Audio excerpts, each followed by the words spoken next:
Welcome back to Softcore History. I'm your host for the week, Dan Regester, joined as always by Rob Fox. What's going on? And that is it. Don't have a deep bench. I don't want it. Not this week. We were talking off air very minimally. We didn't. It was very much. We're almost like Oasis at this point, the Gallagher brothers. Like, all right, just get on the stage with me and we'll play our fucking songs, but I fucking hate you. I want to get paid per word with you. Oh, you want to Charles Dickens it? Mm-hmm. Yeah.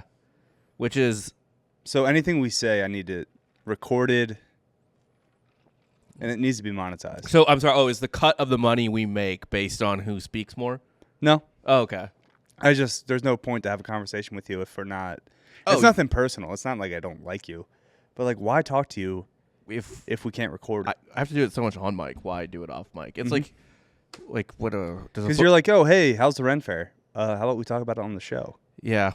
Yeah, you didn't respond to me at all. I was like, how was the Ren Fair? You could have been like, sweet, let's talk about it on the show. You're just like, hold on, dude. Hold on. And then you didn't say anything for like 8 minutes. Let's get down to business. How was the Ren Fair? I guess we'll hash this out on air. You were like, hey, should we get so-and-so to be on the show? We have a couple guests I could get. I'm like, no. Let's do a two-man show. Yeah. I got too much to talk about. Because you know how many pages I wrote? You said you eked out 5 pages for your Patreon episode today? Yeah, well, which is the opposite of what I did for the Patreon episode last week, which was like 8 or 9 pages of notes. I got 12 pages. Good Lord. We started early tonight because I wanted to go to bed early, but I guess here we fucking are. I know, you're like, oh, I finally get to go to bed before midnight. I'm like, hold on, sir. Not so fast. We're going 3 hours tonight. Well, I'll keep the gabbing to a minimum. Let's just get into this fucking thing. No, dude, the Ren Fair was awesome, man. It was a great time. Had a blast. I finally showered. I did mushrooms, yeah. You did shower? When I got home. Oh. But I was a filthy little I think you should have... barbarian. I think you should have gone to like a bathhouse at the Ren Fair. Did they have any of those? They had showers. You could pay for it. But that's stupid. I don't want to take a modern shower. I want to be bathed. For the campground. So the campgrounds, it was kind of like anything goes. Right. You just show up. There was no rules, regulations. People were... I think there were... I realized this when we were at the bonfire at 3 a.m. There might just be homeless people there. There almost certainly had to be.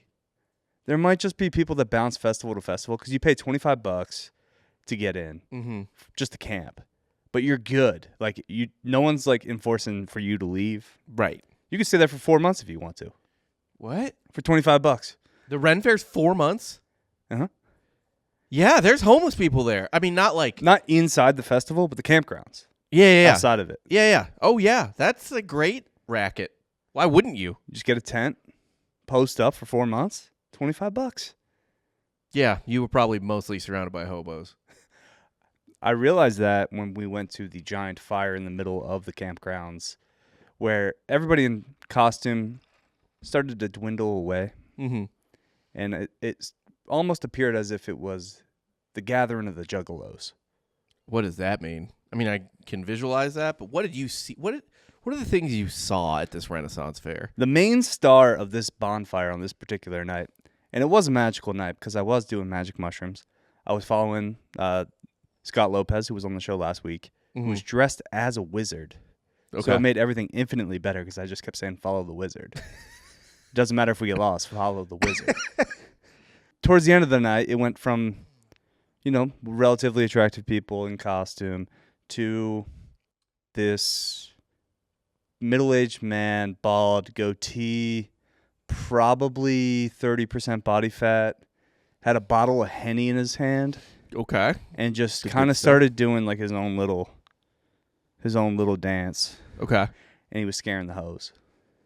That sounds I was going to say, yeah, that sounds scary to the hoes, but here's the thing.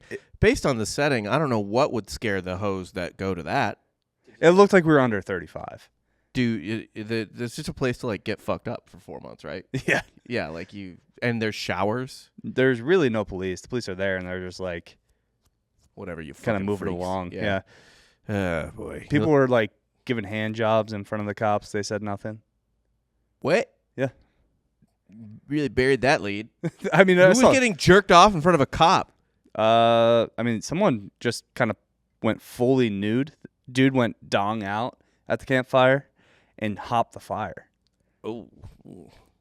And it was a big beast. It Yeah, almost yeah. dangled into the flame. Oh, he was hanging dong. He was hanging dong. I mean, yeah, you don't do it if you're not.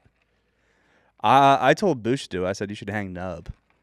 Yeah, Like, have the confidence to throw that little acorn out. because it's not about how big it is; it's about how confident you are in it. They had naked Jenga there. Naked Jenga. Naked Jenga. There was a couple swinger. Don't feel like that affects tents. the game. Yeah, there was a bunch of naked stuff. Okay. Oh, there were swinger tents and stuff like that. It's never the ones you want, I imagine. With puns like naughty ham. Not. Oh, nice. Mm-hmm. Like that. So it's just like a bunch of uggos drilling each other in the forest. You know, Which, by the way, there are a lot of like ugly people there with just the most confidence I've ever seen. because they're in their element. It is their element. It's their, yeah. A lot of people steal valor though and don't really understand what the Renaissance is. I'll tell you this much. It sounds like it's... You can't dress up as a Roman or a Spartan It's asinine. for a medieval fair. Do you know what I think, just hearing everything you said, what I think the most accurate part of the Renaissance fair was historically? The smell. Oh, I smell like donkey dick. Yeah. I feel like everyone smelled historically accurate. I ate nothing but meat on sticks. Well, obviously. Drank a bunch of booze, did a bunch of drugs. Didn't shit for 2 days. Finally got to poop today. You didn't poop for 2 days? Just out of like, you was didn't weird. want to? No, I just couldn't. Okay. It didn't Did you drink at all? require me to. Yeah, I drank a lot. And you didn't shit? And usually mushrooms make me shit. Yeah, that's weird. Today, there was just a fucking meat missile that came out. Yeah. It hurt. Yeah. I was struggling. Maybe it felt good. That said, though, Just high-fiving the prostate all the way it was a down. great time. I would recommend it. Okay. It's probably one of the better Ren fairs I've ever been to. I've only been to 2, so it's the better one. Top 2. Yeah. It's top 1. Top one. Yeah, it's the best one. Today's subject, we're actually going to talk about, a medieval king. You usually, whatever you've recently done bleeds into your subject, I feel like. Sometimes. I've also talked about this man, I think, for like 4 straight episodes, so I figured I'd just do the episode. Okay. I just assume, like, you're going home to Philly for Christmas. I just assume you're going to come back with some, like, Philly topic. I never really do Philly stuff. You don't. I do St. Louis all the time. All the time. That's your crutch. I like inspiration, though, for real life, like things I'm getting into. And I watched Kingdom of Heaven recently, so I'm sorry. Sick movie. Yeah, dude, I'm going to talk about King Baldwin. All right. Oh, yeah. Who you almost went as for the Well, I Ren tried Fair. to. I wanted to. But that's Not a single King Baldwin at the Ren Fair. Not a you one. could have crushed. I would've, yeah. Were there any Swiss guards? Not a single Swiss guard either. That costume's only $100 on Amazon. Like, I that's... You could do that. People were coming up to Scott, though, as a wizard just because of his hat and his cape. Mm-hmm. If I went as Baldwin, I feel like I would have been approached nonstop. Non-stop. Yeah. Maybe even as a Swiss guard. Yes, it's a Swiss guard, especially if you had the axe pike situation, halberd. Maybe they carry a halberd. Is that what it is?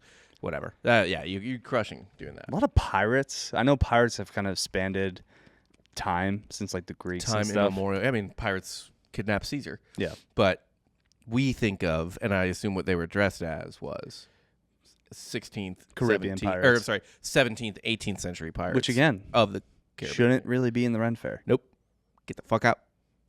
We need to set some guidelines, fellas. There should have been somebody walking around dressed like Francis Drake. You want to do a pirate? He was half pirate, half admiral, depending on his time of.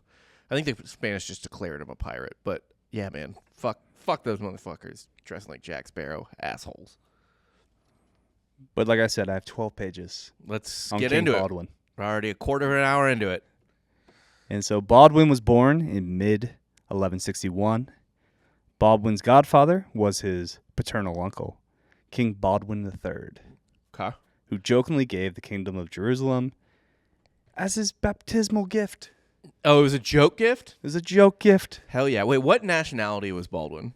The kingdom, though surrounded by Arab Muslim states, ruled by the Franks, French-speaking Catholics who had arrived in the Levant from Western Europe and remained Western in culture.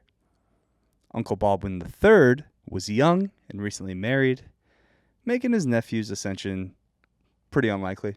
Okay. Like, it was a joke. Like Yeah, he wasn't. yeah, yeah. He's not like, hey, you're next in line. Yeah, he was just like, ha ha. But Baldwin III was poisoned by his Syrian Orthodox doctor and died childless in 1163. His brother and Baldwin IV's father, Almeric, was his heir, but the nobles in the kingdom strongly opposed Almeric's wife, Agnes. Agnes of Courtenay? Yep. Why? Was she bitch? They believed she was a total liability. Bitch. She's not really a bitch. Her family was one of the more respected in the realm. How was she a liability then? They had lost all their territory in Edessa to Muslim control, and the high court did not see them as a beneficial ally. Oh. So they were just kind of sitting there like, oh, you guys were important at one point, yeah, but you lost look, everything. You're nice and all, but it's just not going to work out. Yeah, you could be the king's brother's wife. Yeah. You can't be the king's wife. Right. The high court forced Almeric to agree to annulment of his marriage on the grounds of incest in order to be accepted as king. What? They weren't super related. This was just kind of like a bullshit excuse. Yeah, I know, but that's what I'm saying. So he was like, fuck, hey, babe, I'm not going to be king unless I say that you were like doing your brother or something and divorce you. Well, annul you. So They had similar ancestors that they could like track back to. Oh, so it's like the marriage never should have happened because they were too related. An ironic reason to not get married for European royalty. But sure. It was a BS excuse to get her out. Yeah. It's like, of course you can annul that. Yeah. It's like the opposite of the Carhartt thing, right? Everyone wants to have incest, so you got to do incest shit. It's like, no, everyone does want to do incest, but then they're just like, oh, it's bad when we feel like saying it's bad. Almeric succeeded in having his and Agnes's children. Sibylla and Baldwin declared legitimate, though, despite the annulment. So even though they are no longer married, Baldwin IV is now still heir. Okay. This Still is legit. An important point, because if they were just like, no, they're bastard kids now. Yeah. He wouldn't Bastard have a right to the incest throne. children living on the street. Baldwin grew up without a mother, as Agnes remarried soon after the annulment, and only saw Baldwin on public occasions. He also seldom saw his sister, who was raised in the convent of St. Lazarus by their great aunt. Was she a nun? No. Was the aunt a nun, I guess? No. None of these things. Okay. They were just living at a convent. Sure. Yeah. Why not? I mean, he's fucking king of Jerusalem. Yeah. Yeah, whatever. The 9-year-old prince was sent to live with William of Tyre, a sophisticated and well-traveled cleric. William noticed that, unlike other children in the playground, Baldwin did not cry when pinched or hit by his peers. After a while, because he's hard, it became apparent to the tutor that Baldwin could not feel pain in his right arm. Oh, even as a kid. Mm-hmm. So he got the lep early. Mm-hmm. How do you even just get it? What do you fucking brush up against a bum walking the streets? They think it was from like a wet nurse or something early in his childhood. Okay, you really got to vet those wet nurses. You wouldn't believe. That's how. That's how. This is the worst thing ever. I've said this on other shows, but the funniest piece of celebrity activism in the history of Earth is the Foo Fighters being anti-AIDS medicine in the 90s, basically. And they did a concert for this chick who was like, they just didn't believe that HIV caused AIDS. They thought they were separate things. And so you didn't need to take medicine if you had HIV because AIDS wouldn't happen and you wouldn't die. Anyway, this woman who was in charge of it convinced the Foo Fighters of this, and the Foo Fighters played a bunch of concerts. And long story short, the woman did get AIDS, and she gave it to her baby daughter, who died when she was like 3 or 4, and that baby daughter got it through probably the breast milk, is how they believe, because she was breastfeeding the kid. It's like, but aren't you worried because you have HIV and AIDS? And she's like, hey, HIV isn't a big deal. It doesn't. I'm fine, and HIV doesn't cause AIDS, so just shut up. And here's the Foo Fighters. Dave, take it away. Do you think this inspired the lyrics? What if I say I'm not like the others? What if I say I'm not just another one of your plays? You're the pretender. What if I say I will never surrender? Yes.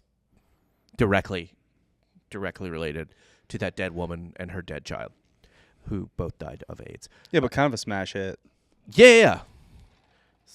Probably their biggest song. Sometimes you have to suffer for art, and it's actually optimal if you're not the one suffering for the art.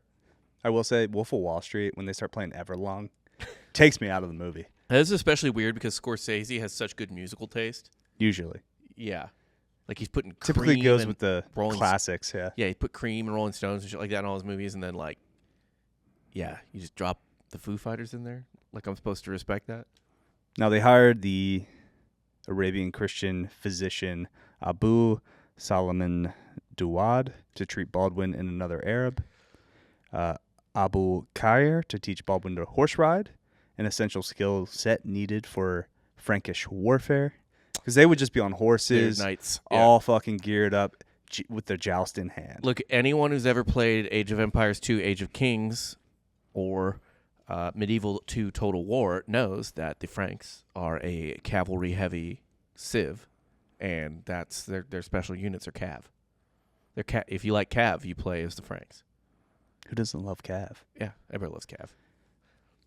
Having sensation in only one hand, Baldwin needed to learn to control the horse in battle using solely his knees, and mastered riding despite the handicap. By the way, rough for him, his right arm being the one that's fucked up, just because most people are right-handed, so I assume he had to Jamie Lannister it.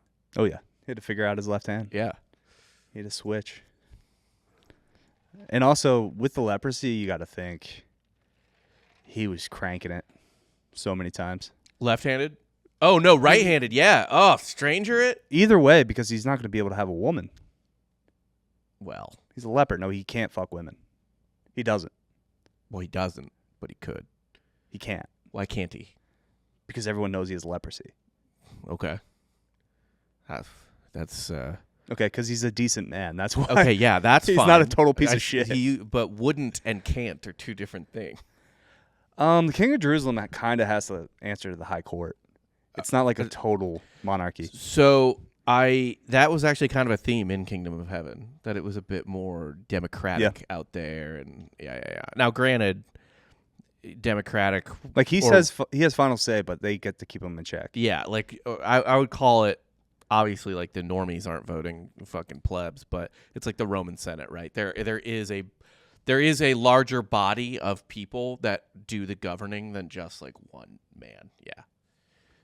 There were no visible symptoms yet, and physicians hesitated to diagnose the actual leprosy because of the stigma the boy would face. Had such a diagnosis been made when he was a child, Baldwin might have been required by law to enter the Order of St. Lazarus, which was a military unit composed of affected knights with leprosy. That's sweet, and someone needs to make a movie about that. We might have to do an entire episode on the that. Order of St. Lazarus? Yeah. That's Lazarus? That might be a Patreon episode. That's fucking rad. But you would serve in this unit until you were too sick. Or let's make a movie called... Or die, I guess. Let's make a movie called Zombie Nights. There's The Walking Dead combined with whatever... What was Grey Worm? This Unsullied. Oh, a eunuch. They're unsullied, though. They're very sullied. But that was their name. I'm saying, what was their name? The Unsullied. Yeah. But yeah, they didn't have balls. Yeah. Leprosy, you're kind of a stone man. Yeah, more or less. But you're rotted. You're like, but see, we would have the film would have to be like they ride it out to the end. Like and you have nothing to live for, so you're like, fuck it, dude. That would be an unstoppable unit. Oh yeah. It's like, we've got to hold the bridge or the whole city will go down. Who do we put? It's like, dude. Send the lepers. Put the dead guys out there. And then if you have to fight them, you're like, I'm not going near them. Because you're going to get leprosy. At this time, they think that it's spread that easily. Yeah. It's not. It's a little bit more complicated. I mean, Baldwin had to get it from chugging bodily fluids. Right. But at the time, they were under the impression that Baldwin, if he touched you, got near you, he could spread it. It was airborne.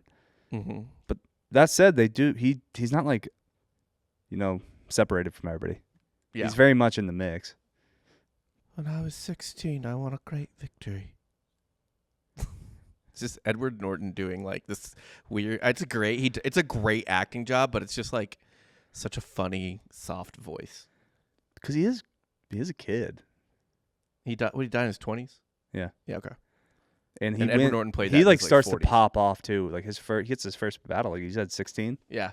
You're gonna have a soft voice. Yeah. When I was 16. It's not like he really hit puberty. Do you? I don't know what leprosy does with that, actually. Leprosy is God's hormone blocker. As a kid, Baldwin was described as highly intelligent, a hard worker, great horse rider, and fairly optimistic given the prospect of his illness. Good for him. Yeah. He took after his father in good looks and charisma. This is before the leprosy started to eat at his face. Before his face fell off, yeah. Which, I mean, that's unfortunate. But, oh, yeah, you're going to be a total stud. Oh, no.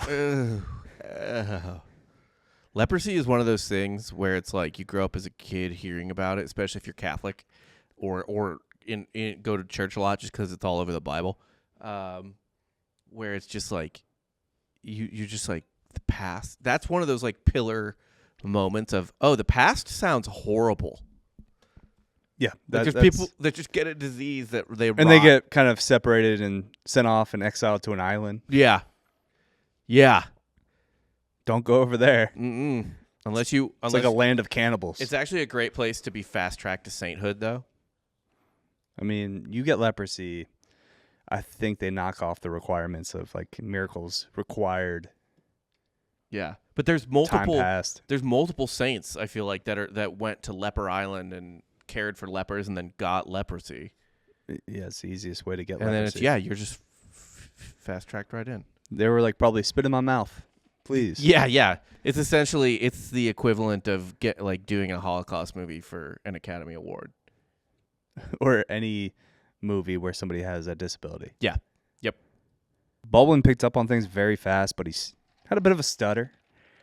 He was creative and gravitated to history. My man loved history, like any rightful ruler should, or just guy. If you're a man, learn history. Listen to this show. Guys love history. And it's always funny when my wife is like, "How do you know that?" And I was like, "Because I live on Earth and read about it." Yeah, I retain information. I don't know what to tell you. If I see it, I usually keep it in my head. I mean, I forget a lot of things, but it's like, I don't know. I find the planet I live on fascinating. His tutor William remarked on Baldwin's excellent memory, stating that he forgot neither kindness nor slights done to him by others. He buries hatchets, but he keeps maps of where he puts them. Yeah. In the words of Taylor Swift. I thought you were like Edward Norton says that. No. That's a Taylor Swift lyric from Endgame, featuring Future and Ed Sheeran. Almeric attempted to have Sibylla marry so she could rule the kingdom as regent on Baldwin's behalf. When physicians informed him that Baldwin could develop leprosy, Almeric may have begun viewing Sibylla as eventually monarch instead of Baldwin. Just call her Ava Green. Ava Green. Yeah, that's the Ava Green character, right? Mm-hmm. Yeah. So just Ava Green. Man, Ava Green is so attractive. It's painful. But her marriage falls through, and in June 1174, the king came down with dysentery, because of course he did. And he died on July 11th, leaving an underage heir, as he had feared might happen. So here we go, Baldwin. He's about 13 around this time. Okay. Upon his death, the High Court convened and discussed the succession plan. Though he had not yet been diagnosed, the High Court was well aware of the royal physician's suspicion that Baldwin had leprosy. Like, guys, he's got it. He wears a lot of long like, sleeves. Yeah, when he was breastfeeding, when he was with that wet nurse, he sucked the titty off. Like the boob fell off because she had leprosy. So he has it. Yet there was no viable alternative. Baldwin was the king's only son. From his second marriage, Almeric had 2 daughters, and only one survived infancy. Female succession was allowed, but Sibylla was an unmarried woman, and Isabella was only 2. The male candidates were Almeric's cousins.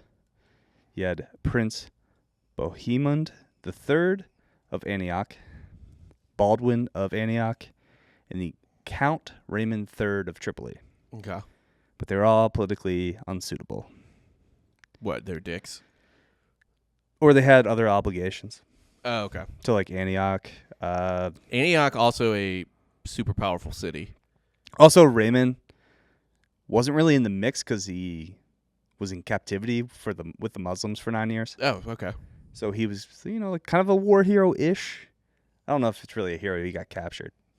Yeah, to quote Donald Trump, I prefer soldiers who don't get captured. I just don't know if that's, like, back then, if that was, like, a stand. I have no idea. That might have been a stand on his It record. honestly is nice for him. I doubt he's rotting in a cell, right? Like these blue blood prisoners, they kind of just, like, live a life of, like, they live in a gilded cage.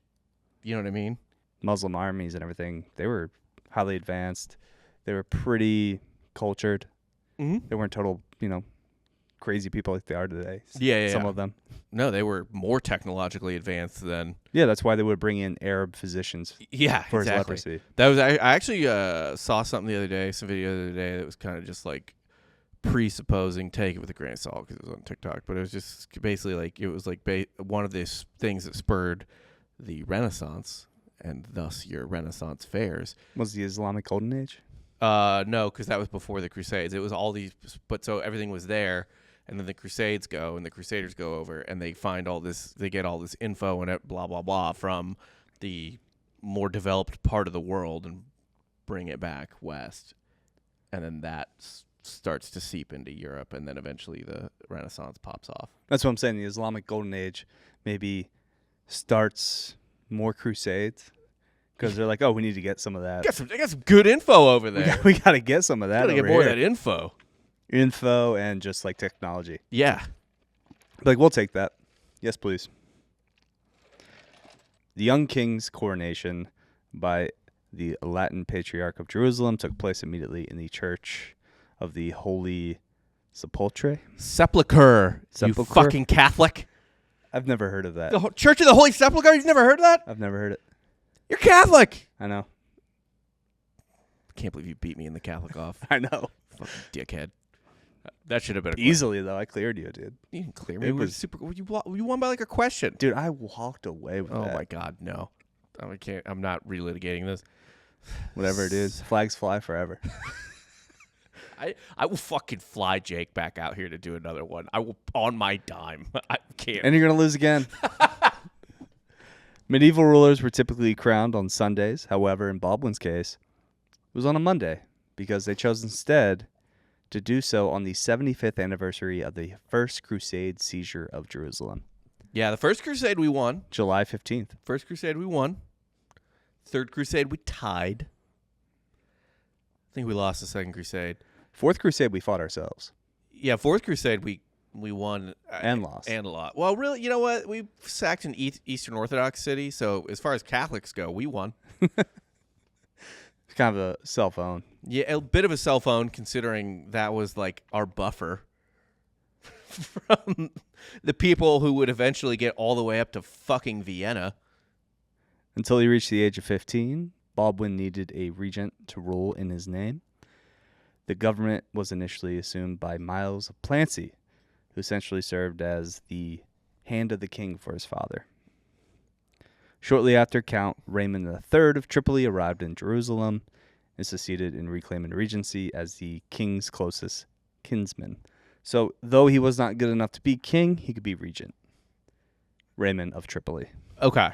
Just to like hold, he could be a placeholder. Just the whole court. Sorry, I'm looking up Jeremy Irons' character name from Kingdom of Heaven now, because this is just how I know anything about this.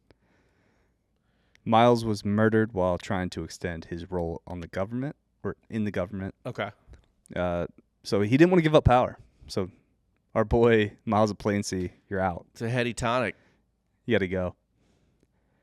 No hand of the king was appointed for 2 years, and the young and sickly king presided over a high court meeting when the regent was away on military duties in Tripoli. Baldwin's mother, though, returned to the court when Raymond became regent. Having grown up without her since the age of 2, Baldwin really had no memories of his mother.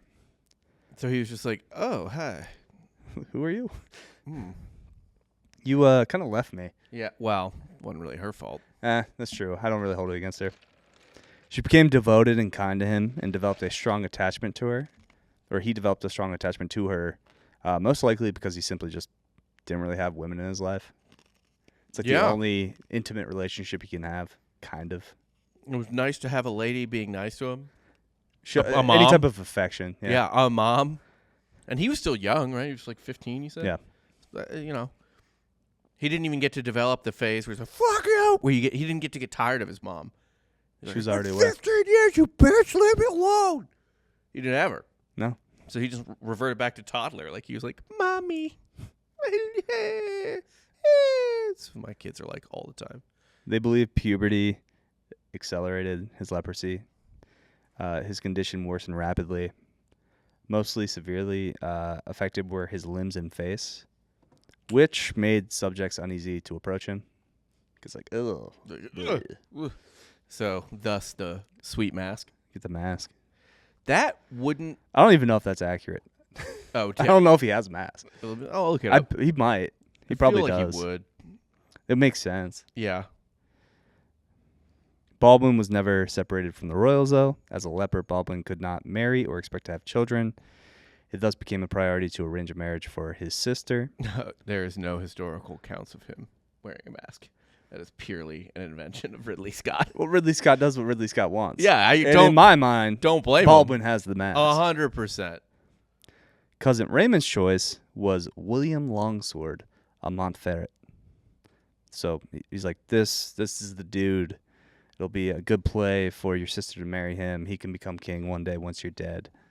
They're already coming up with the succession plan because obviously Because he's got gonna, fucking leprosy. they know he's going to die. That is funny that he was just walking around with a rotten face the whole time, though. Yeah. On the second anniversary of his coronation, July 15th, 1176, Baldwin reached the age of majority and Raymond's regency lapsed. At the suggestion of his mother, the king appointed his loyal and capable maternal uncle, Jocelyn of Courtenay, to the office of Sanchel, which is essentially the hand of the king, and arranged for him to marry a rich heiress, Agnes of Millie. Oh, no. Don't make someone marry him. No, not Baldwin. Oh, okay. I was like, what? This dude's getting a position and a wife. Oh, okay. Wow, what a day for him. His uncle. So the change in government signaled a new Frankish approach to the Egyptian ruler Saladin. Saladin. Saladin. Saladin. Yeah. All right, there's a lot of ways to say it. Who had been allowed by Raymond to encircle the Crusader states by conquering Muslim principalities in Syria due to a treaty. So when Raymond's in power, he's just like, yeah, go ahead. Saladin, you could pop off. We don't care. Whatever. That's a good idea, I'm sure. I don't want to fuck with you. I feel like that's a thing that I didn't even really know, but it sounds totally right, which is like Saladin is he's a Muslim hero for like truly like a religious hero for fighting the crusaders, but you know, he also fought other Muslims All the time. to take control of the region and stuff like that. He was Egyptian, so was he a Mamluk or whatever?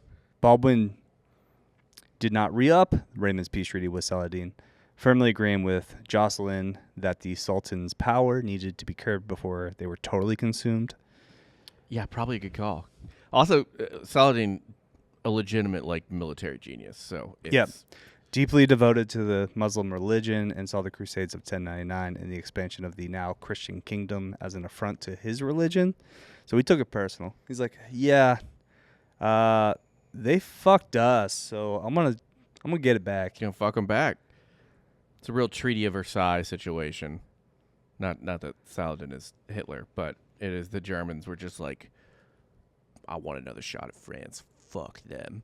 And Saladin's the same way. Saladin's like, doesn't sit right with me the way they got Jerusalem, bro. Baldwin began an offensive and planned a full-scale attack on Egypt with his advisors. The king took advantage of Saladin's campaign in Aleppo to lead a raid around Damascus. So he's like, Saladin's over here. Let's hit him where he's not. Yeah. Let's get his attention.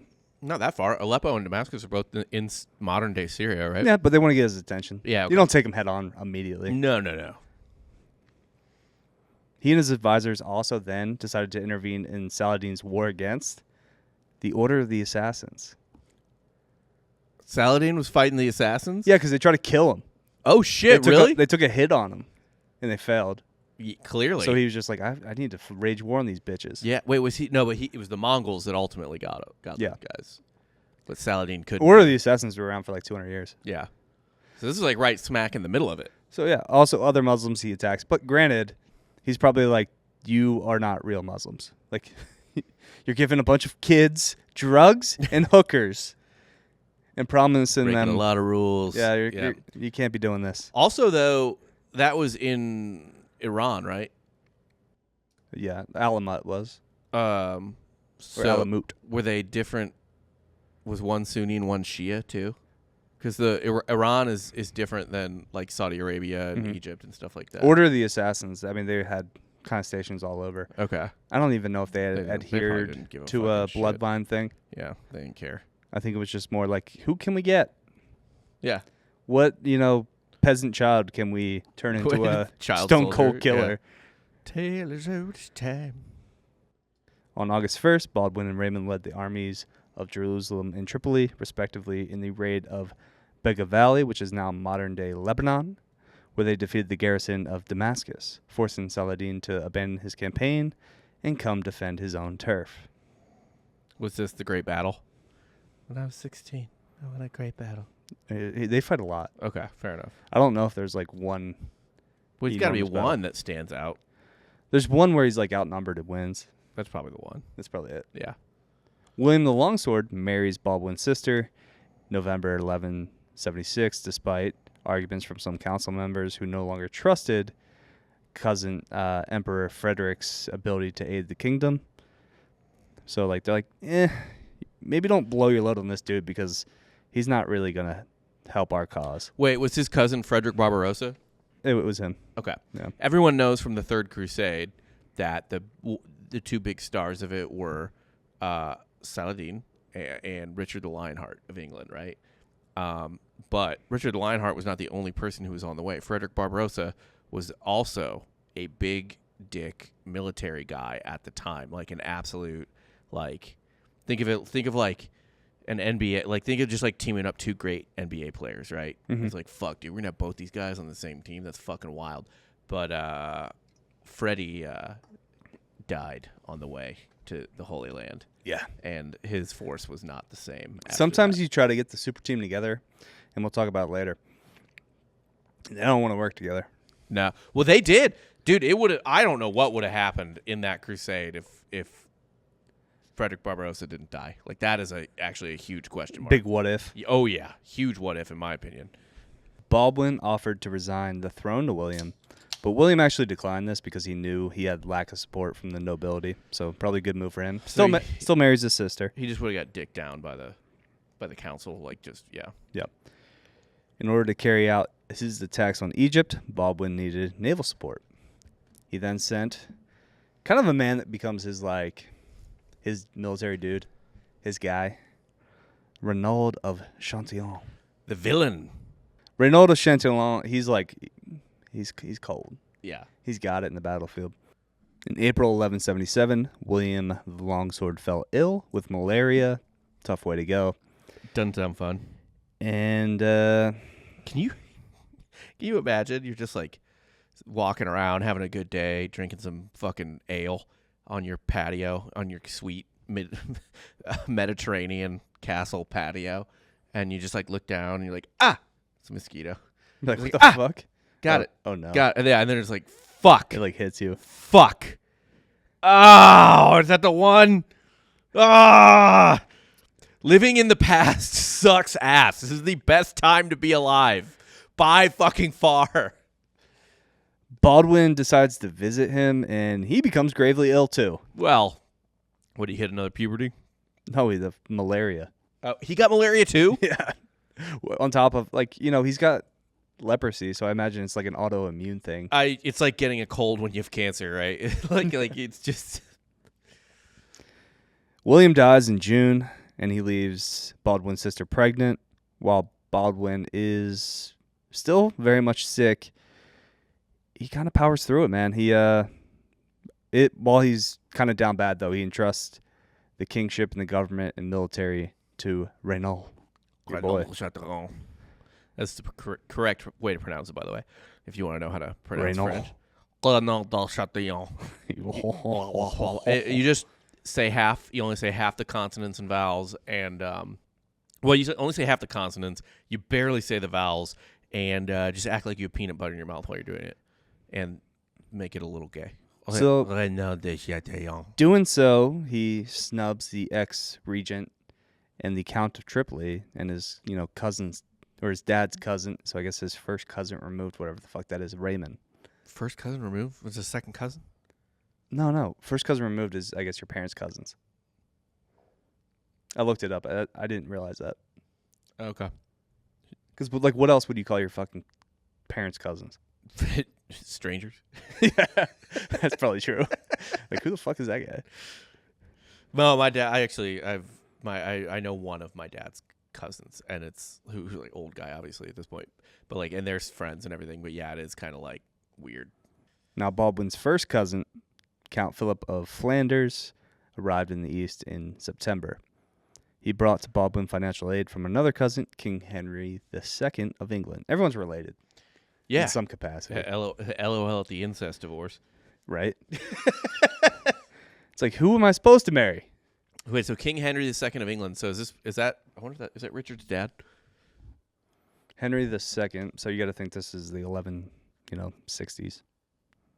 1170s. I'll look it up real quick. So Henry II. It'll list his parents right away. Yeah. Yep, that's his dad. Yes, that's his dad. Yeah, that's Richard Lionheart's dad. Gotcha. Baldwin had taken himself back to Jerusalem once again, wanting to discuss giving up power to the General Council because whenever he felt like he didn't have it, he was like, all right, here, it's just somebody else needs to take power. Hey guys, I'm pretty tired. A toe fell off. Could we just... And it's not like he's not going to battle. He is leading his men. Yeah, he's the zombie king. Is that the title for the show? The Zombie King of Israel? Probably not. On the advice of which he offered the regency to Philip, Philip actually declines, and Renaud retains his post. So Renaud is... Renaud. He's got all the power. He's the dude. The Byzantines sent a war fleet in preparation of the invasion of Egypt, but they withdraw because Philip of Flanders... the Antiochs, Raymond of Tripoli, the Grand Master of the Knights Hospitaller. Knights Hospitaller. Hospitaller. Roger de Molins. They can't agree on anything. There's arguing over tactics and no. There's another game. It this way. No, we're doing it that way. There's another game I really want to play, and it's actually free to play now. Well, there's several versions of this game, but it's called Crusader Kings 2 is the one I want to play because it's free. So I just want to download it on my Mac, and a lot of these you can't get on Mac. But anyway, if you look at a map, a true political map of Europe and even this area during this time period, it's thousands of micro kingdoms. Mm-hmm. France, Proto-France is pretty fucking big comparatively, but Italy's 8 different things, Germany's 100 different fucking things. I mean, even what is now modern day France is still 6 different kingdoms, and some of those kingdoms overlap between France and Italy, France and Belgium, France and Germany. I mean, France and Germany basically up until the end of World War II. Even small ass England's 6 or 7 kingdoms. You've got England, Wales, Scotland right there. They weren't called that back then. But it's all... It'd be Northumbria or... Oh, yeah. All that stuff, for sure. England alone, before everyone thinks about the United Kingdom, they're oh, when did the UK coalesce and everything? But first, England had to be united. This is before William the Conqueror. William the Conqueror was 1066, I think? 1066. Yeah. But England was already mostly united at that point, but there were a lot of wars before that were basically involved just uniting England with the Umbrians and blah, blah, blah. So they're arguing about shit. Saladin's power remains unchecked. The Byzantine alliance collapses. Baldwin continues to court the Greek patriarch in hopes that the Byzantines would remain committed to the kingdom. things are kind of going poorly. Philip leaves the kingdom of Jerusalem with his troops in October of 1177 to help Raymond of Tripoli attack the Muslim-held city of Hama. The Frankish army in northern Syria, Saladin seizes an opportunity to invade Baldwin's kingdom on November 18th. So, like, they're kind of, like, split all over the map trying to defend shit, and Saladin's like, oh, dude, now we attack. Now's the time. Yeah, they're all... So here's your battle. Here's the battle. The great victory. How big is the kingdom of Jerusalem? Because people are probably listening thinking it's just the city. No. Though still recovering from malaria, Baldwin rode out to meet the Sultan, while the Knights Templar hurried to defend Gaza. Seeing how drastically outnumbered he was, the king retreated into the city. Saladin, too, saw the strength of his numbers and confidently proceeded towards Jerusalem. So, actually, it's kind of pretty big in terms of, like, it just depends what you want to say. So, like, this is a map of the, quote, Kingdom of Jerusalem and its vassals. So, it's kind of like all of Israel and a little bit of a couple other countries. So, but I don't know if that means that Saladin hit, like, the actual, like, Jerusalem part itself. Imagine if, like, it's talking about invading the United States of America, and it's like, but did they invade the U.S. or did they invade the capital, like the DMV area? I don't know. Baldwin managed to contact the Templars and ordered them to abandon Gaza and join him. Contrary to the Sultan's expectations, Baldwin and Renault then rode out to join with the Templars and attack his dispersed army at Montgisard. Okay. I don't know what the fuck it Mount is. Gizzard. Mount Gizzard. Fuck it. It might be. Saladin, who barely survived, suffered a crushing defeat. Ooh, what happened to him? Did he almost get got in battle? He got nicked. By what, like an arrow? Got a little sword? Yeah, probably. By the way, every time Baldwin is swinging his sword, he should first cut a bit of his arm. Like, he needs to poison his sword with leprosy every swing. Yeah. Just take your own blood. Yeah, oh, my God. His sword should have been covered in his Give it own. to every arrow.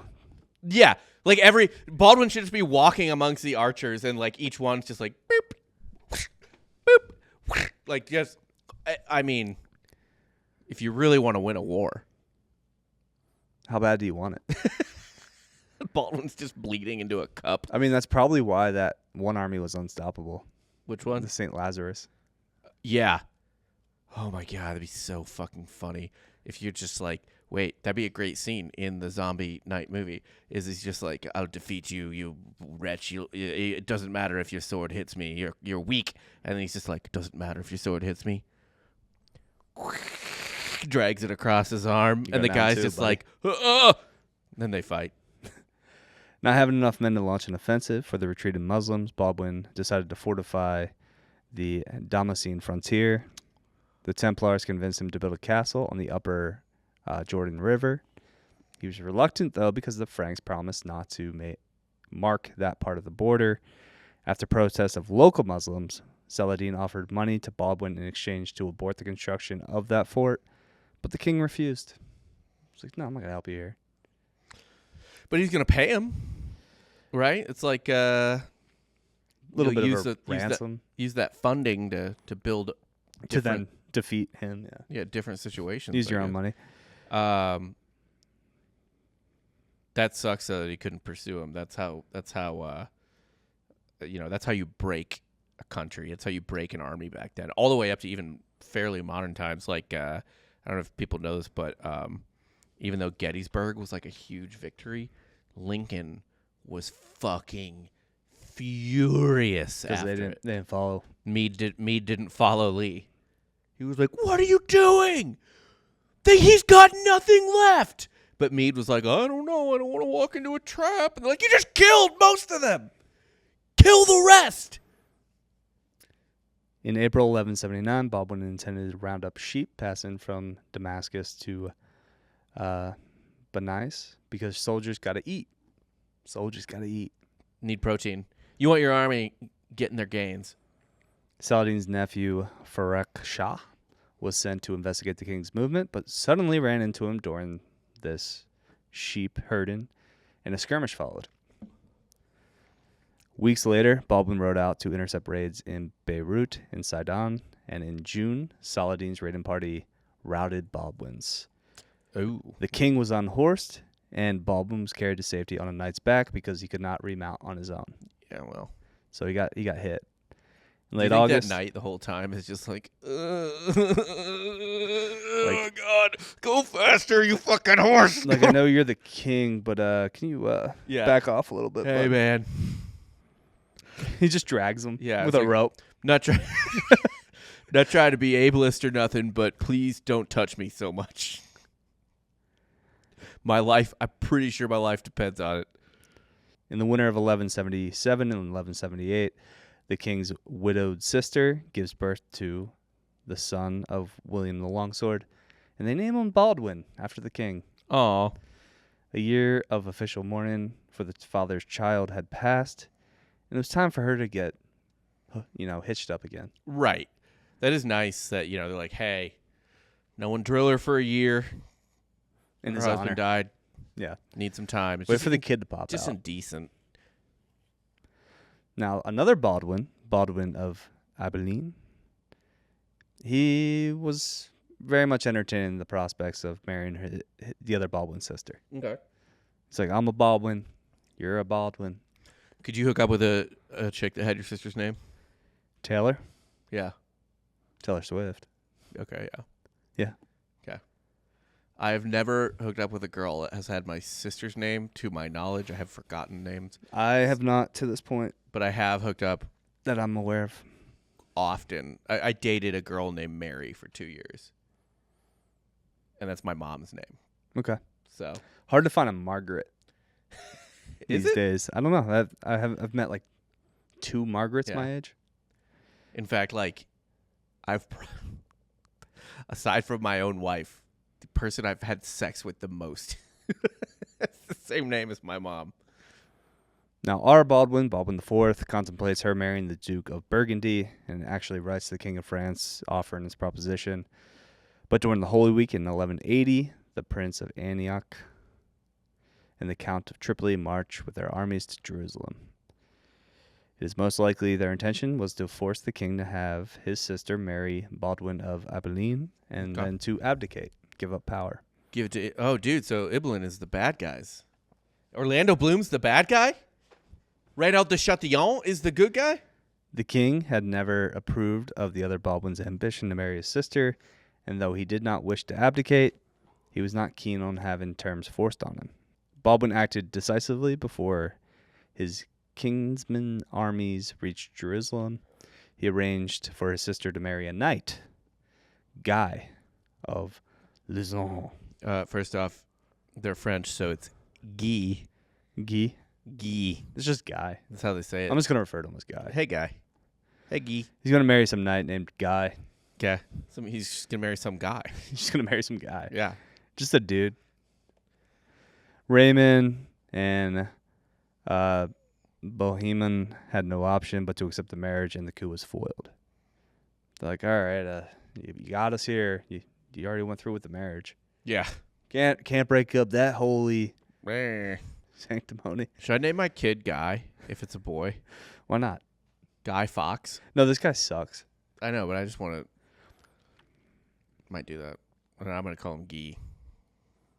Now, Baldwin, again, he's always trying to give up power. He's like down to abdicate. Yeah, he's like, please, Somebody don't. please worthy of this. Like, my foot is just hanging on by a tendon. But he can't because there's this deep rift with his court. He had the faction from his father's side, and he had his mother's, and they're kind of clashing. They're always at war with each other. Can you imagine having just like 8 types of cancer, but you still have to go to work because everyone else at the office is being such a dick? Everyone in your family is just fighting. It's Just like all you want to do is go. just have Middle some Ages fucking shameless, peace. really. Yeah. You just can't. In light of these family problems, Baldwin proposes a 2-year truce with Saladin, who gladly accepts it in order to campaign freely in northern Syria. To go fight other Muslims or to fight other Christians? Both. Okay, yeah. Just fair enough. conquer. Yeah. Yeah. Baldwin sent his uncle and chief minister, Jocelyn, to assure the Byzantine court that Jerusalem still needed their protection. During Jocelyn's absence, from mid-1180 to 1181, the full burden of government fell on the shoulders of the now deteriorating in health king, and he relied chiefly on his mother during this period. Well, Like, you weren't there for me before. Time to Yeah. make up for it. hey, Mom, you didn't teach me how to. But I don't even know what they would teach them back then, because not riding a bike or anything. But like, so you're gonna have to handle these horrible geopolitical and intercourt situations. Baldwin at first, too, is like, all right, this knight guy, Guy, whatever you want to call him. Nike. I guess I'll start to kind of prep him a little bit to be my successor. Just in case. No, just because like I see no other option. Right. Well, that's what I'm saying. Just in case. Like, it's like, I guess, yeah. So he marries off his half sister from his stepmom's marriage Okay. because his dad remarries and stuff. So she needs to get out of the picture. His actual sister and this guy. They need to take full power, when I'm gone or whenever I get sick again. And it needs to be like like no one can veto it, like no one can challenge it, right? Like it needs to be like completely legitimized. Like everyone's like, well, okay, fuck, like he said it. Yes. Okay. But he's not the most respected. He's, not a great knight. He's a pretty shitty knight, actually. Not good in battle. Doesn't really have the respect of his boys. The high court hates him. Here's the thing, though, and this is where they get it wrong. It's where a lot of people get it wrong, right?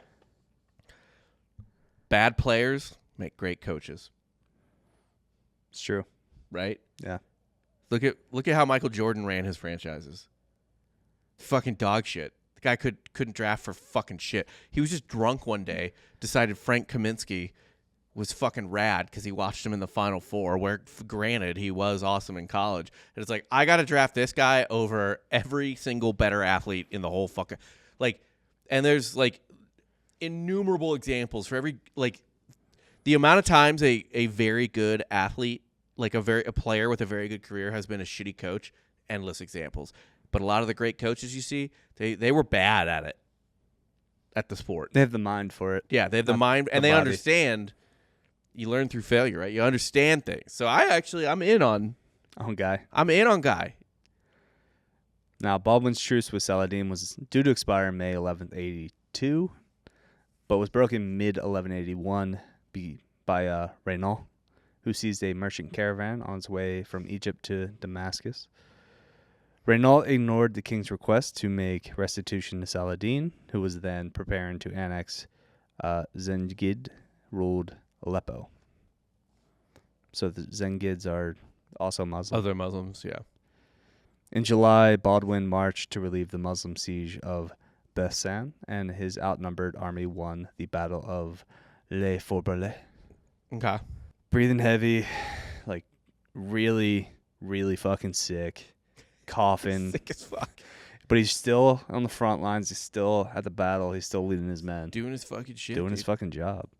Just to continue the basketball Jordan analogy, every game is a flu game for Baldwin. Every game's a fucking flu game. Yeah. Yeah. The defeated Sultan then besieged Beirut, while another army from Egypt attacked the south of the kingdom. Baldwin knew that he was being provoked into dividing his forces. Deciding that Beirut was the greater strategic importance, he ignored the southern attack and moved his troops to Tyre. There really is like no point in fighting off an army that can't hold what they're taking. Yeah. Like, you'll get it back. Yeah, whatever. Oh, have fun.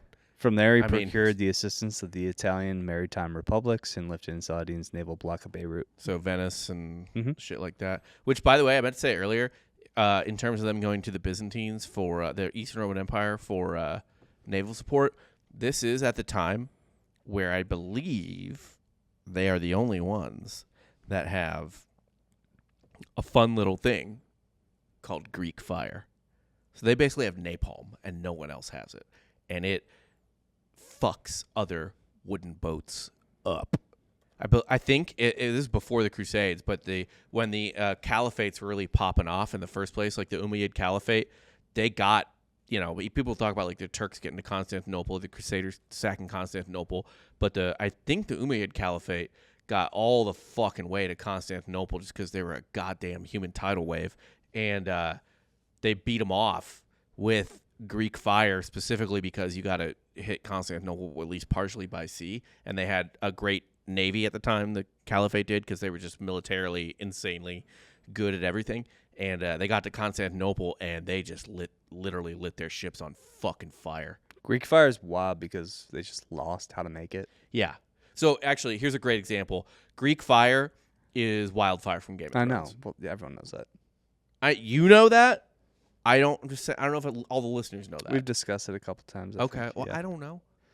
But yeah, they just fucking, it's not there anymore. It's just, they just lost the recipe.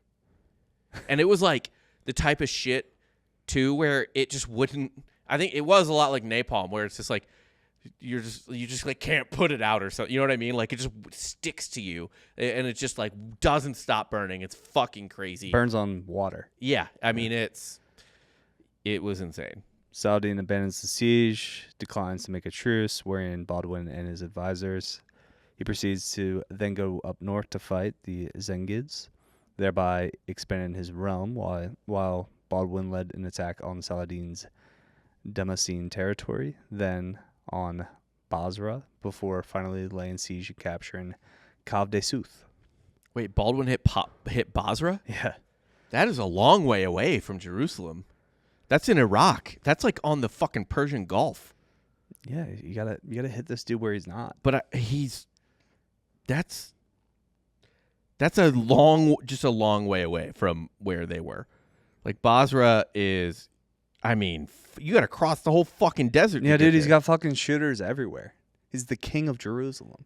It's a long way. You call your banners. Yeah. I mean, fair enough. I'm gonna just do the. It's ironically though, you know what's weird about this? This is just how big America is. It's only a 14-hour drive from Jerusalem. Not far. Yeah. And actually, this is what's crazy too. So it's only a 15-day walk. So driving to Tennessee from Austin. Yes. America's huge, man. Also though, so 15-day walk, I'd say for an army, just double it. So it will only take a month to get to Basra.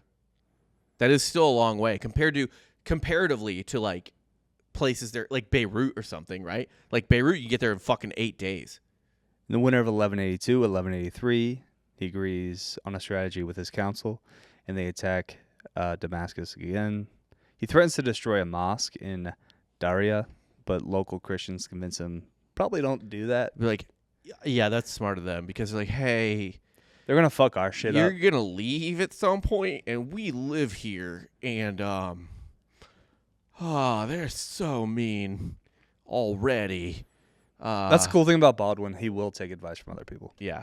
They're like, he'll ask, like, locals, like, yeah, what do you think? I would just like to not see, it's like the Japanese during the siege of Manila. It's just like, I would just like to not see Muslim soldiers toss my baby in the air and then catch him on a sword. And that's going to happen if you destroy this mosque. For the love of God, leave it up. Now, things kind of fall apart in 1183 as Baldwin starts to lose the ability to walk unsupported and use his hands. He can't use his hands. They've become essentially just useless. Yeah. They just kind of crumble inside themselves. Because of an inability to blink, too, his cornea dries up and he becomes blind. Oh, good Lord. He can't blink? How does that even happen? Yeah, it's tough.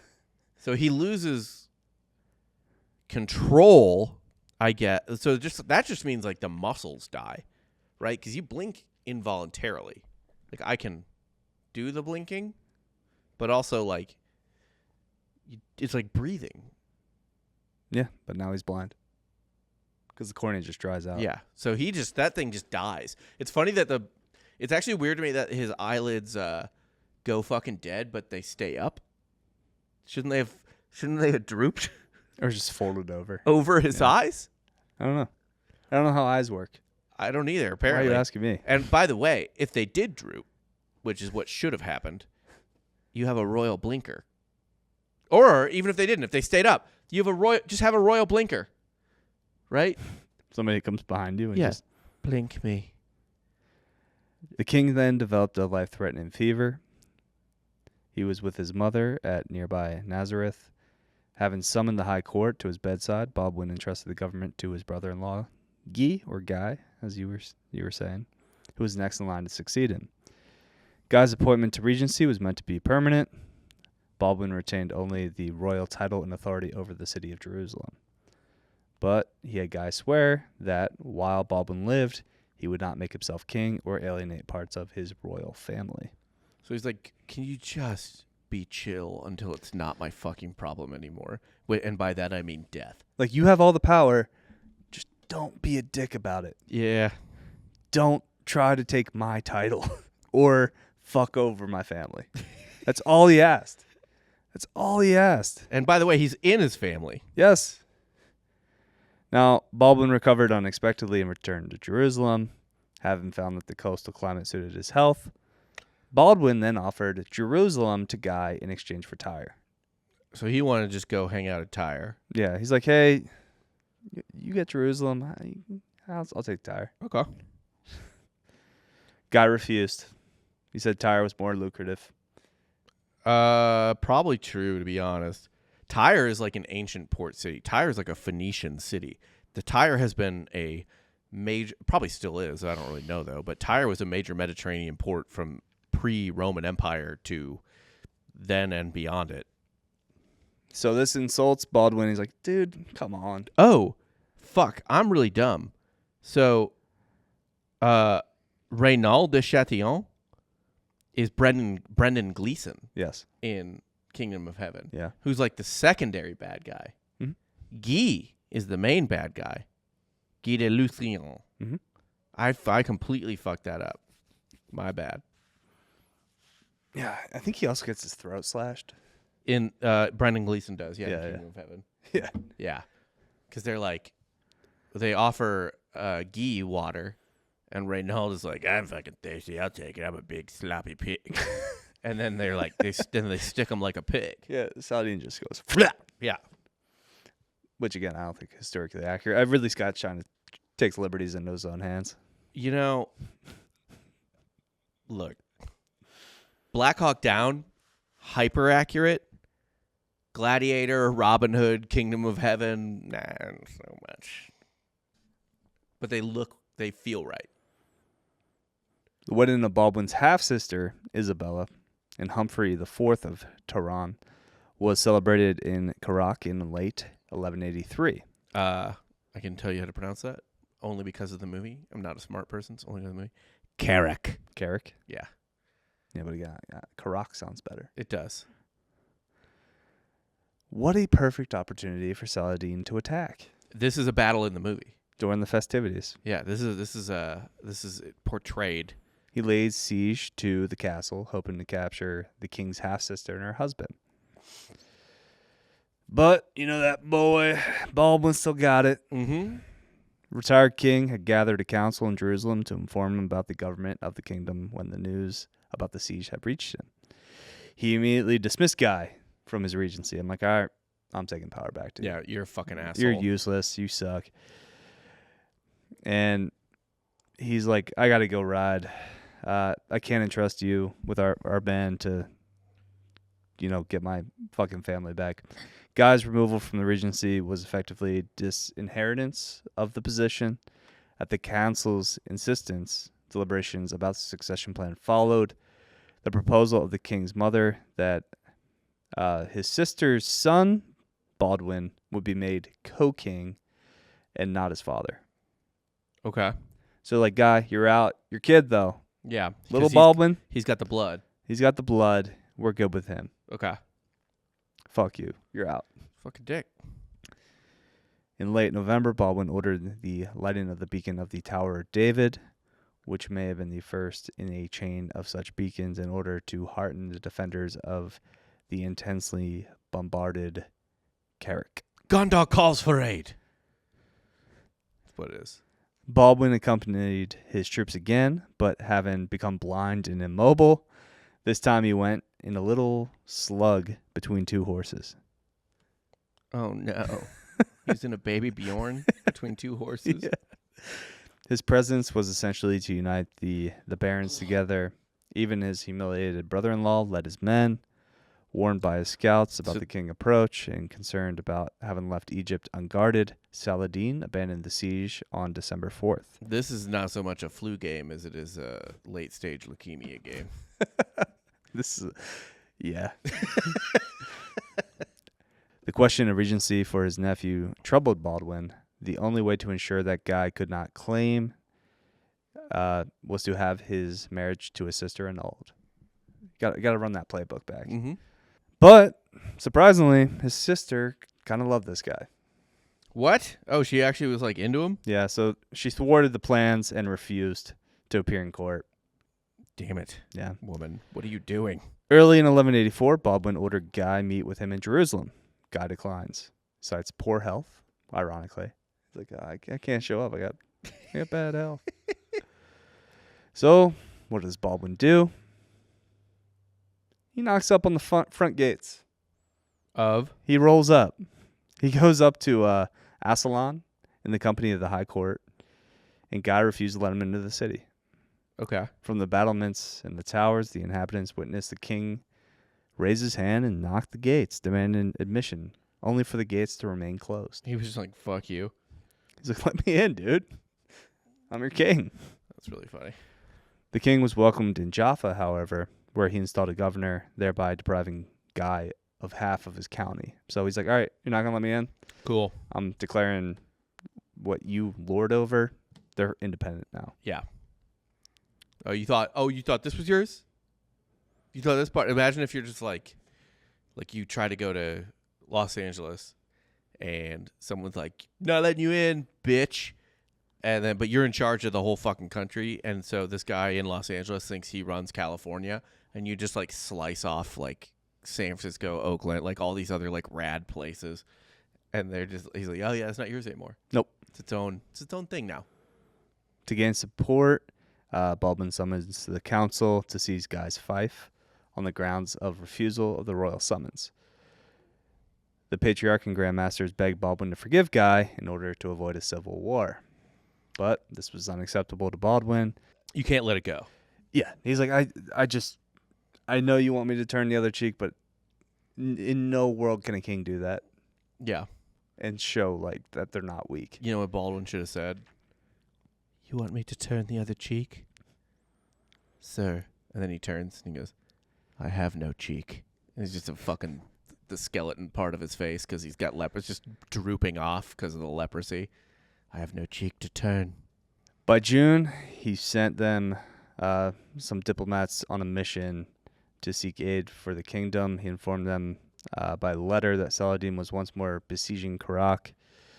Again, Saladin abandoned the siege when our boy just shows back up in his sling between the horses. Baby Bjorn His between baby two Bjorn. horses.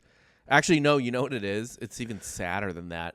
It's you know those thing like 1-year-olds, 8-month-olds get in and they're on wheels, and it's like you put them in the little thing and they like run around. That's what King Baldwin is in with 2 horses. Oh, that would be such an easy target. I would just, if I was Saladin, I'd be like, just someone for his own sake. Just put him out of his misery. Put him a fucking arrow in his heart.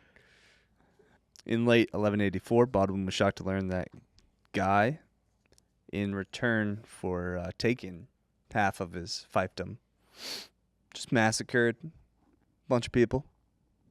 Christians? Yeah, his own people. Good Lord.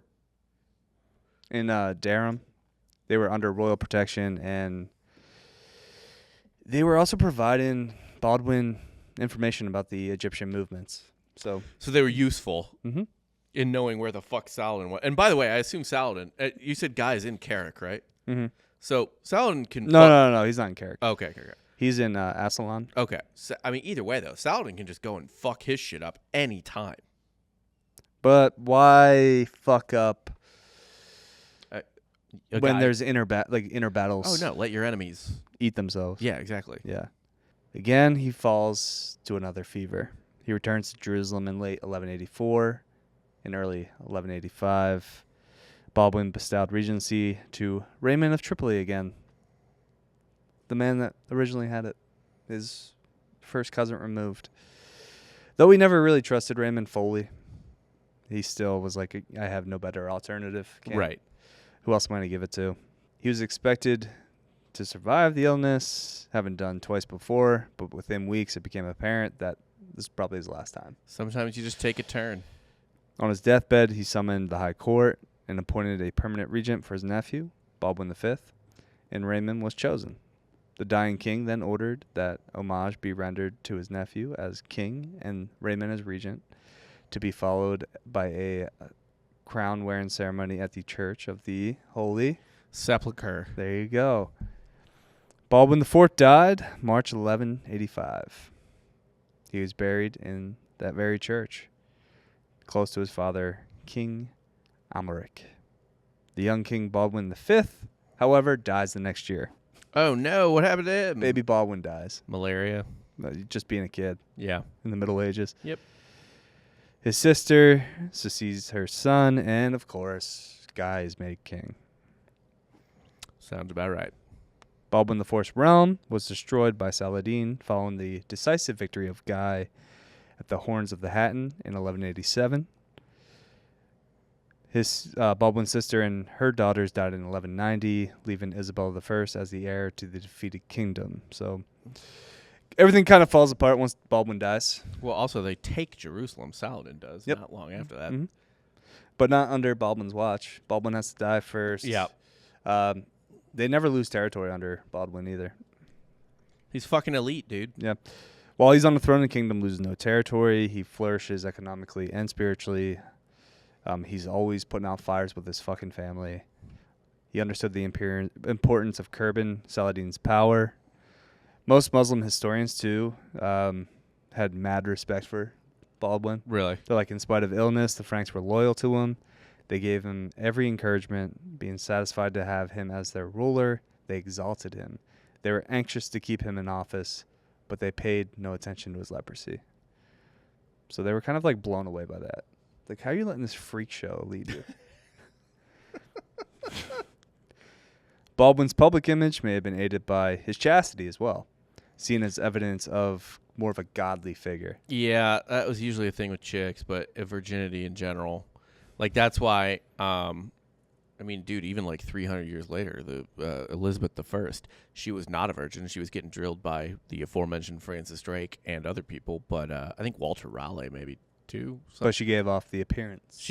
but she never got married, so people were like, oh, she's a virgin. Literally, Virginia is named after Queen Elizabeth, the Virgin Queen. Do you know that? Yeah. Did you hear about that? Yeah. Yeah? Hear about that? She No? got fucked a lot, though. She got drilled. Oh, my God. She was getting drilled all the time. Which is ironic, though, because Baldwin's not, like, overly religious. Really? No. Pragmatist? Living He in, is more of a pragmatist. living in the holiest city on earth. Loves history. Yeah, he was given, it's his birthright. Yeah. Kind of. Not really. It becomes his birthright. Look, anything can become your birthright if you live long enough and everyone else dies. And very rarely is power given to those who deserve it. I think Baldwin kind of did. I agree. The leprosy really humbled him. From an early age. Although it's funny in the movie, they act like he didn't know he had leprosy at 16. Yeah. Which he definitely... He for sure knew this entire time. Yeah. He's like, I can't feel it when you poke me with the sword. I kind of wonder if, like, as a kid, that was like a fun schoolyard trick. He's like, dude, punch me in the right arm. I won't feel nothing. I bet it was. You can't hurt me. Pinch me. Dude, can you imagine playing slug bug with him? Or whatever? What is it? Not slug bug, but where you punch each other in the arm. Punch buggy? Like if you see a Volkswagen? No, it's not that. It's where, what is the game called? Where you just take turns punching each other in the arm until somebody gives up. Being a dick? You never played that game as a kid? No. You never. We ball tapped. Yeah, Baltimore, whatever, but I'm talking about, it's like a game. It's like a duel. Doorknob? Someone farts? No, it's like a duel. You like challenge them, like, dude, play me in slug or whatever. Forget what it's called. We had slap fights. I've done all those things too. But what I'm saying is Junk ball. you never did the arm punching thing where it's like you challenge each other to punch each other in the arm. You take turns. It's like a slap. It's like one of those slap contests, right? That you see from Russia or whatever, where they fucking Power slapping. whatever. Dana But White's you do power it- slap. It's two dudes, and you're punching each other in the arm, and until We somebody didn't do gives that, up. but we did Ric Flair chop offs. So like I Ric Flair chopped you, you Ric Flair chopped Okay. me. Kind of went back and forth. I didn't punch you in the arm though. Okay, it was the same thing. Like you got to wind up, like not running started, but like you had to wind up, punch in the fucking arm, and then you're like, fuck, and then you turn around, you get to give it to them. Yeah. We got it. That'll be fun with Baldwin. Oh, Baldwin had to have dominated, one imagines. I can't imagine he was super strong with the punch back though. Oh yeah, swinging with the left hand actually probably, Yeah. unless he was left-handed. They fix like a brass knuckle situation. Well, if he's left-handed, he's fine, right? Because I think you're supposed to punch in the arm you don't punch with, 'cause otherwise it's not fair that the one guy gets to go first. Yeah. Yeah, so you punch in the left arm typically, and then the right. You punch at the same time. No, you go side. You're hitting this part. Nah, I get it. Who's today's Hitler? Guy. Guy. Although honestly, like low key, Saladin killed a lot of Muslims, so let's pump the brakes on him being a hero of the religion. You gotta do what you gotta do to get power. They're a pragmatic religion. What'd you learn today? Well, I learned that Baldwin did not have a mask. Bummer. I learned that a baby Bjorn for kings existed. For adult leper kings. Towards the end, yeah. Yeah. Which is just such a bummer to think about at all. I don't like it. It's not a great visual for battle. Yeah. Not surprised Ridley Scott left that on the cutting room floor. That would have been so dope, though. Yeah, I learned a lot today, actually. I didn't know. I mean, I was familiar with all, like, certain parts of this from Kingdom of Heaven and just gaming and stuff like that. But, yeah, I learned a lot today, actually. Cool. Well, that's all we got today. Make sure to check out the Patreon at patreon.com/softcorehistory. 2 additional episodes every week. Wednesday, Friday, they drop. There's also, at this point, like 3 years of evergreen content. Not like I don't think you can go back and listen to it all now. If you sign up right now, I don't think you can get We're it done. dropping 2 a week. You're not going to be able to catch up. It's too much content. We dare you to try. Yes. Dude, we challenge you. We challenge you to listen to all our content. Speed run. If you do sign up on Patreon, though, do it through a web browser, please, and thank you. If you do it with Apple Pay on your iPhone through the Patreon app, they will take 30% of the money. It won't really affect you because we're not going to raise the price, but you pay the same.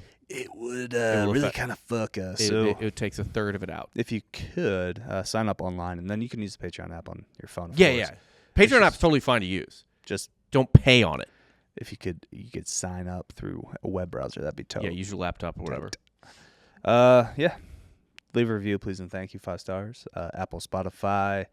Haven't gotten a new review on Apple in a long time. Come on actually. now. It's been months. It's been months since we got a fucking review. I can check if we have. I don't think we have. But yeah, we'll read them off if we get some good reviews. So, I mean, even if you left a review, re-up it. I don't know. Yeah, Do a 5-star and write again. please. And then Helps us rank. it does. It's the only way to manipulate the charts. Tell a friend about the podcast too. Tell multiple friends. Tell a crew about it. Word Tell of complete mouth. strangers a date. Yeah, I think there were a bunch of people at the wedding I was at a month ago that I was the best man for, gave a speech, and made a lot of friends. Like in the wedding party, they were all super nice, super cool, and they're like, "Oh wow, that's what you do for a living," which is always like the worst to even explain. But It's also sounds like they're talking down to you. yeah, but no, they're like, "Oh my god, I'm going to listen to it for sure." But our listens haven't really gone up, so I think I was just lied to by a bunch of well-meaning liars. Yeah. So if you're listening to this and you were at Denny's wedding, fine, good, thank you, but I don't Thank you think for you're your- here, I don't think they are. dirty liars. Yeah. What if you just pick up a third job as an Uber driver You know what I was? and you just play the podcast and be like, oh, what's this? And you just crank it up. Ooh, that's not the worst idea.